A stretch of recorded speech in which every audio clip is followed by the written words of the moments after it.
নমস্কার বন্ধুরা। বৃদ্ধ ও বিধবা পেনশনের টাকা 3 গুণ বাড়ালো রাজ্য সরকার। তো এই নিয়ে আজকের ভিডিওটি অবশ্যই শেষ পর্যন্ত দেখুন এবং চ্যানেল নতুন হলে চ্যানেলটি অবশ্যই সাবস্ক্রাইব করে রাখবেন এই ধরনের ইনফরমেটিভ ভিডিও পাওয়ার জন্য। আর ভিডিও শুরু করার আগে বলে দিই, এই সমস্ত ইনফরমেশন আমি বিভিন্ন মিডিয়া এবং নিউজ আউটলেট থেকে সংগ্রহ করেছি। তো যে কোনো সিদ্ধান্ত নেওয়ার আগে নিজে একবার রিসার্চ করে নেবেন। দেখুন, বিধানসভা ভোটের আগে বিরাট ঘোষণা করলেন রাজ্যের মুখ্যমন্ত্রী। এবার এক ধাক্কায় 3 গুণ পেনশন বৃদ্ধি করলো সরকার। আগামী দিনে 400 টাকার বদলে মিলবে 1100 টাকা। হ্যাঁ, একদম ঠিক শুনেছেন।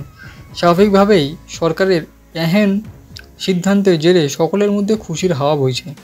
সামনে রয়েছে রাজ্য বিধানসভা ভোট, কিন্তু তার আগে সরকারের এহেন ঘোষণাকে ইতিমধ্যে অনেকে বিরাট কৌশল বলে অভিহিত করেছে।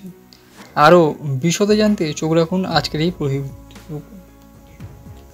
2025 সালের বিহার বিধানসভা নির্বাচন রয়েছে, তবে তার আগে মুখ্যমন্ত্রী নীতিশ কুমার একটি বড় ঘোষণা করেছেন।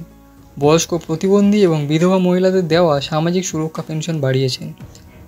এখন প্রতিটি সুবিধাভোগী প্রতি মাসে 400 টাকার বদলে 1100 টাকা পাবেন। জুলাই মাস থেকে মিলবে এই বাড়তি টাকা।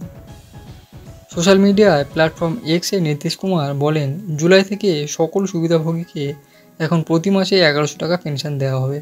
এই টাকা প্রতি মাসে 10 তারিখে সরাসরি তাদের ব্যাঙ্ক অ্যাকাউন্টে পাঠানো হবে। তিনি আরও বলেন যে 1,69,255 জন মানুষ এই প্রকল্পের সরাসরি সুবিধা পাবেন। এই সিদ্ধান্তেও দরিদ্র ও অভাবী শ্রেণীর মানুষের জন্য একটি বড় স্বস্তি হিসেবে এসেছে, যারা বছরের পর বছর ধরে মাত্র 400 টাকা জীবনযাপন করছিলেন। মুখ্যমন্ত্রীর ঘোষণা অনুযায়ী সামনের মাস থেকে মিলবে বাড়তি পেনশন। এতে বহু মানুষ উপকৃত হবেন। এই বছরের অক্টোবর-নভেম্বর বিহারে বিধানসভা নির্বাচন অনুষ্ঠিত হওয়ার কথা, তবে নির্বাচন কমিশন এখনও নির্দিষ্ট কোনো তারিখ ঘোষণা করেনি। কিন্তু রাজনৈতিক তৎপরতা তীব্র হয়ে উঠেছে।